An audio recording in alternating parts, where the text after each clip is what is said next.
What's up, YouTube? Deadpool2323 back at you with another episode of my non-first appearance key issues. Today, Wonder Woman. That's right. So, this might come as a surprise. I'm not really much of a DC collector. I mostly collect Marvel, but I do really like Wonder Woman a lot. I love the classic look to a lot of her covers. So this is one of the bondage issues, Wonder Woman number 209. These can bring some decent money. Now, let's talk about the definition of key real quick, because a key is something that's worth more money than the regular book, right? That doesn't mean they have to be worth hundreds and hundreds of dollars. They can be worth 25, 30 bucks, 20 bucks, 10 bucks, whatever your definition of key is. For me, a key is anything that's worth more money than $1. So if it's worth $5 and every other book in that run is worth $1, that $5 book is a key. Or it's a book that's sought after. So there's a group of collectors that like these bondage issues. I happen to be one of them for some reason. So I'm not going to show you all my bondage issues. I'm going to show you just 3 books from my Wonder Woman that do not have anything to do with the first appearance. So this is Wonder Woman 209. Great bondage cover. So while bondage covers are... Now this one is worth more because it has a twofer to it. It's a bondage cover. It's also an anniversary cover. And anniversary covers can be worth money. Now, of course, Amazing Spider-Man 300, off the top of my head, is probably the top anniversary issue of all time.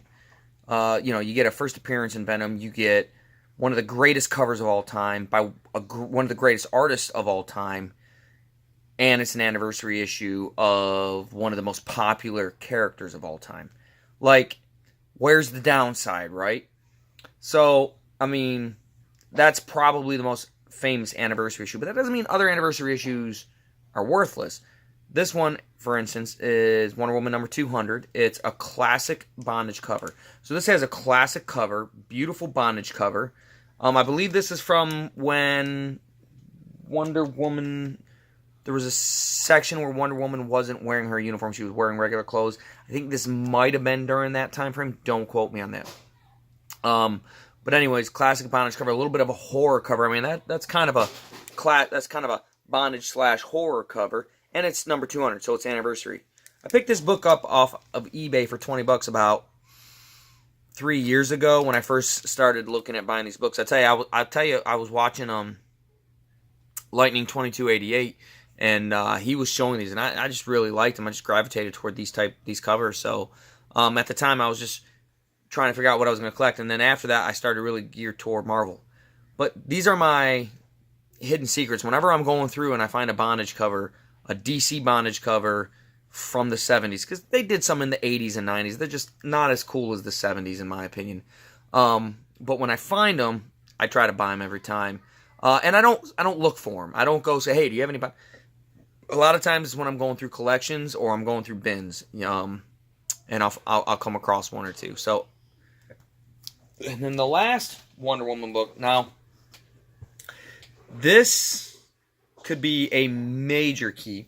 Unfortunately, it's a mid-grade book. I'd say it's a 75880. It's got a spine. It's got a bad spine. I think they're all pressable. There's nothing really color-breaking. 1 or 2 color-breaking. It's got a lot of spine ticks. But this is Wonder Woman number 184. The classic Adam Hughes cover. So this has a couple things going for it. It's a classic Adam Hughes cover. A great artist, one of the most well-known and sought-after covers of the modern era, for sure, if not all time. I know I searched for this. I found it in an estate sale, got a great price on it. But here's the kicker to this particular book. It's a newsstand copy. They're extremely rare.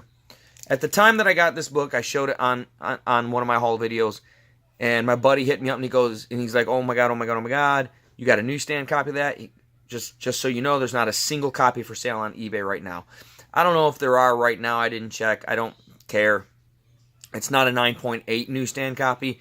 It's a 7.5 to an 8.0 newsstand copy. This is a hard book to grade because it's made to look like it's messed up.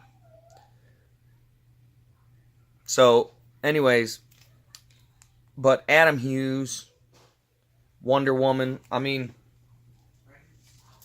you know, I don't read Wonder Woman storylines, so I couldn't begin to tell you if there's other classic storylines. I just like the covers, especially, you know, me with yellow covers, right? Got to show a yellow cover if I can. The book that got me into the bondage covers / horror covers, and then this is, you know, this has classic cover, one of the most sought after covers of all time, one of the greatest covers of all time by one of the best artists, and I don't know why it's so blurry.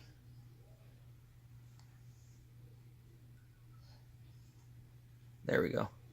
And it's a rare book. Rare books can be very collectible. Well, they are very collectible. You see a lot of guys going after those rare image newsstands, you know, and this is a rare newsstand. It's not an image, but it's a newsstand. So I try to keep these episodes kind of short. So that's my 3 non-first appearance keys. And remember, guys, collect how you want to collect. Don't collect because that's what everybody else is doing, if that's not what you want to do. Collect how you want to collect. Personally, I read a lot of Image. I don't really read Marvel too much anymore. But I collect what I gravitate to. I don't collect a lot of DC because I didn't grow up on DC. I didn't grow up reading the characters. I'm sure if I started reading those characters, I would love them. And I would gravitate to them, and the next thing you know, I'd be spending hundreds and hundreds of dollars on DC keys. I haven't gotten all the Marvel keys I want yet. When I get all the Marvel keys I want, I'll start really hitting the DC keys. I guarantee it, because I'm a collector.